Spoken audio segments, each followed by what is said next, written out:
Hello, my name is Kenny, and I will be giving you a tutorial on power and absorption of EM waves. So in this video, I will be describing an advanced electromagnetics topic, and I'm going to be assuming you have a general to advanced understanding of electromagnetic waves and fields. If you don't, please review these fundamental topics and then return to the video. So let's start with the absorption of EM waves. And first, let's recall the form of a monochromatic plane wave in simple media, where the E field in red wiggles with respect to the x-axis, the magnetic field in blue wiggles with respect to the y-axis, and propagates in the beta direction. Now, this is a monochromatic plane wave, and I will be assuming you have an understanding of plane waves for this video. Below I've listed a little legend of some variables for your reference, but again, I will not be explaining in detail the concept of a plane wave. But in simple media, we can see that the plane wave travels with no attenuation and therefore has no losses. So it's obvious to see that an EM wave in free space will have no losses. But what happens when that wave strikes a conducting media? Before we can answer this, let's take a look at some properties of conducting media. So some fundamental properties of conducting media are listed below, where we can now express the electric current density as the conductivity times the electric field.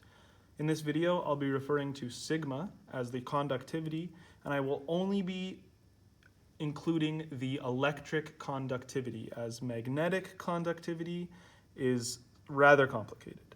Here again, we'll be assuming no free charge. Let's now look at some of Maxwell's equations considering these properties. Again, I'll be considering you have an understanding of Maxwell's equations, as I will not be deriving them or explaining them in this video. We can take two of Maxwell's equations, the curl of H and the curl of E, and we can now add our electric current density term to our curl of H equation and express it as sigma times the electric field. The second equation remains unchanged. Let's now rewrite these equations in phasor form, assuming time harmonics. I will not be explaining the concept of phasors and time harmonics in this video, but there are other videos on this channel which will describe this in detail. I'm going to take the curl of H equation, express it as complex H, and gather my E terms, factor them out, and I'll end up with this expression. And I'm going to leave this second equation unchanged other than the fact of switching it to phasor form. Let's now take a closer look at this second equation. If I were to write out the curl of E equation, and I were to take the curl of this equation, I would get on the left-hand side something known as the Laplacian, or in other words, the del operator squared, and I'm multiplying it by the complex electric field. Factoring through the curl for the equation, I can see that on this side I'll get the curl of complex H. Now this term is the same as up here.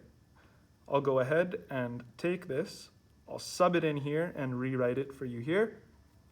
With some further derivation that I will not go through, we can come up with this final form where we have a new variable introduced, sigma, or gamma, my apologies, where gamma squared is equal to j omega mu times the conductivity plus j omega epsilon. Again, this is gamma.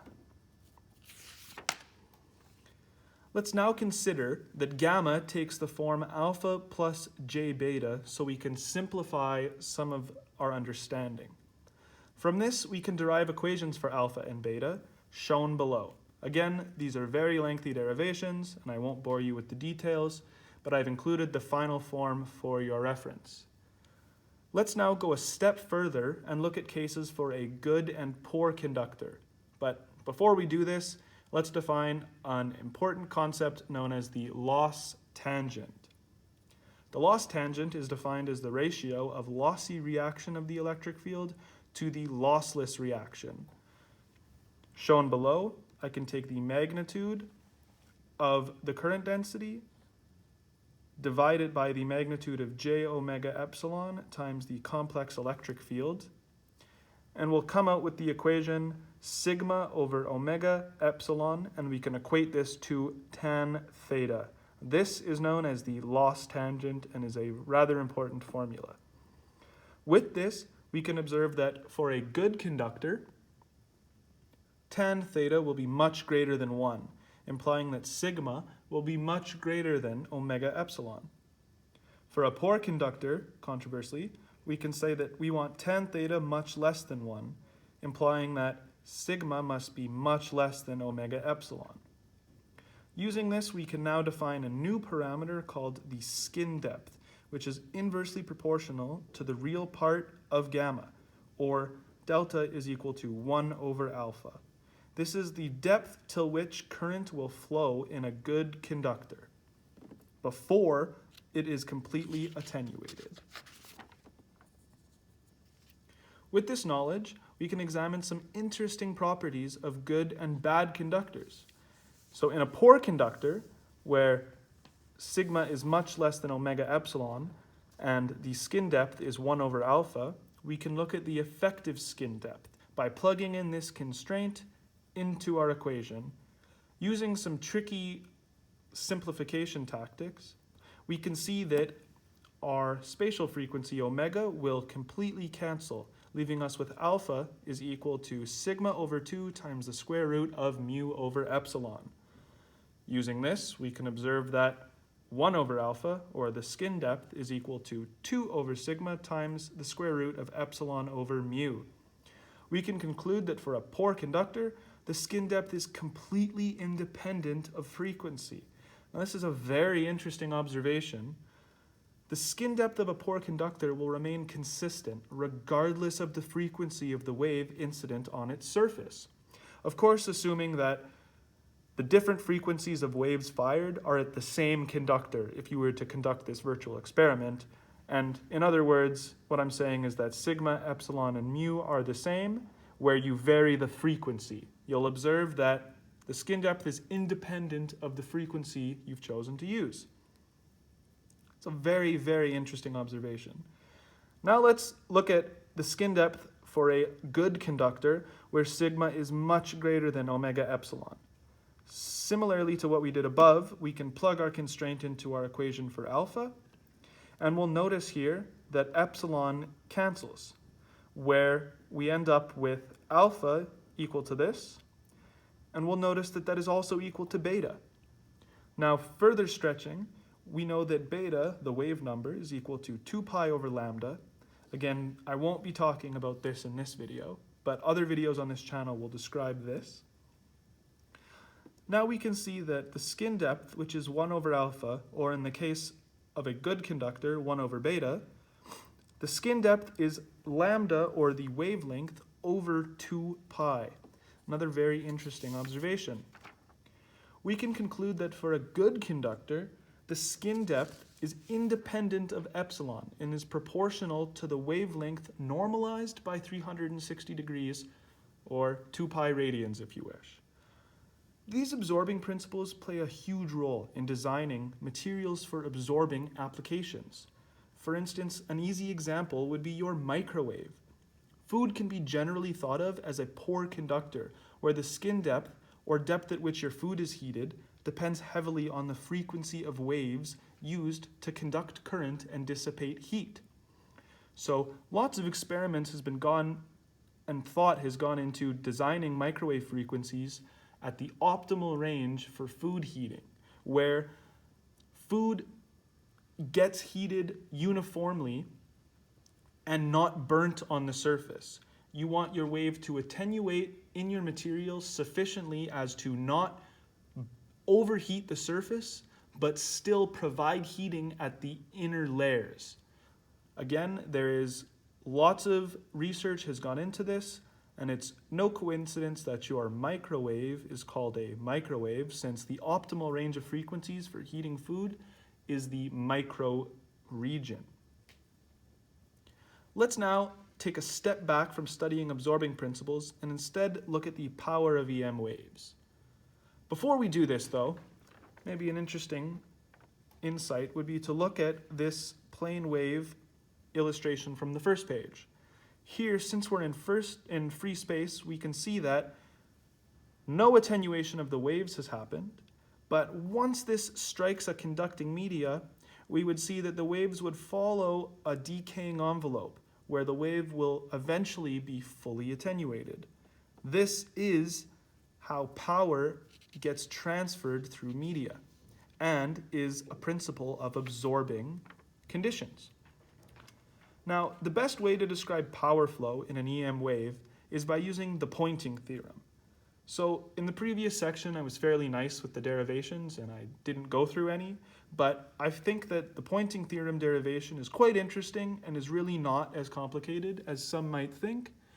So I will be going through this derivation with you. Let's first of all write out two of Maxwell's equations that we're going to use in this derivation. Now, if I take the curl of E and the curl of H equations, considering, of course, I have my current density involved, I can multiply the curl of E equation by H, and I can multiply the curl of H equation by E. Just believe me for now. I'll take the two, subtract them, and equate them to 0. Doing so, I'll get this equation here written in blue. Now, the next thing I'm going to want to do is take the volume integral of the entire function. But before I do that, it's important to notice that this term here can be rewritten as the divergence of E cross H. In other words, del dot E cross H. This is important as it will simplify our derivation. Now, continuing with the derivation, we can see that the divergence of E cross H can simply be written as a surface integral of E cross H. So let's use this and put it back into our equation from the previous page. Now, this may seem like a confusing equation. To me, it's very confusing. So let's analyze the units to the left to see if we can draw some conclusions. So we know that the electric field is a measure of volts per meter. And we know that the magnetic field is a measure of amps per meter. If we were to multiply these two units, we would get watts per meter squared. Since we know that power is equal to VI measured in watts, here we have the units of V and the units of I multiplied will give us watts. So we can conclude that E cross H, or the curl of E and H, is a measure of power per unit area.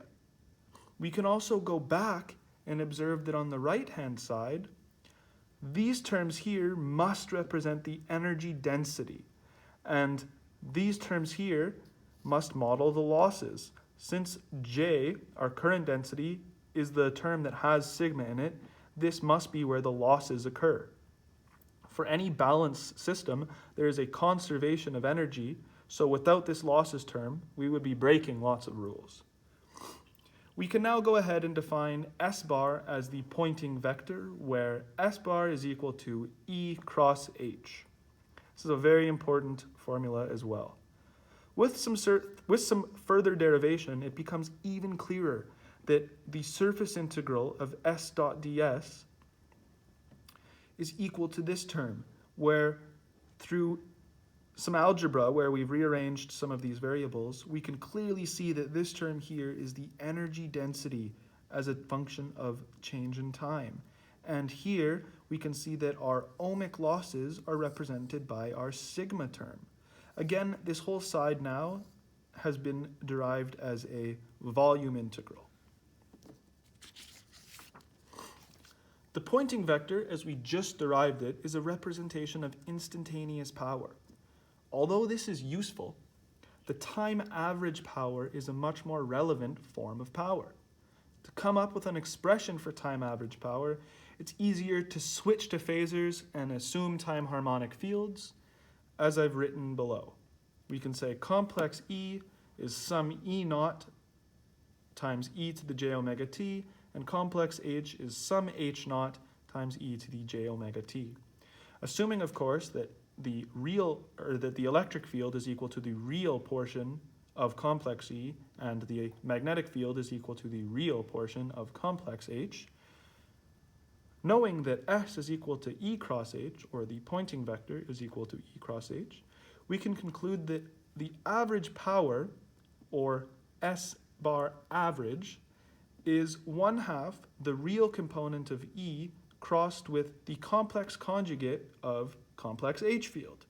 Now, if we substitute in these two values, or equations, which we've derived, we can see that the average power can be written like this. With a little bit of tricky simplification, we get a final expression for the average power being 1/2 the real component of some E naught complex crossed with some complex conjugate of H naught. And this holds since we are just considering power over one period. As the waves strike a conducting media, we get attenuation of the wave and some transfer of power. That concludes my explanation of power and absorption of EM waves. If you found this video helpful, please give it a thumbs up. Consider subscribing to the channel and viewing all the other videos and videos that will come in future years. Thank you very much for your time, and I hope you learned something new.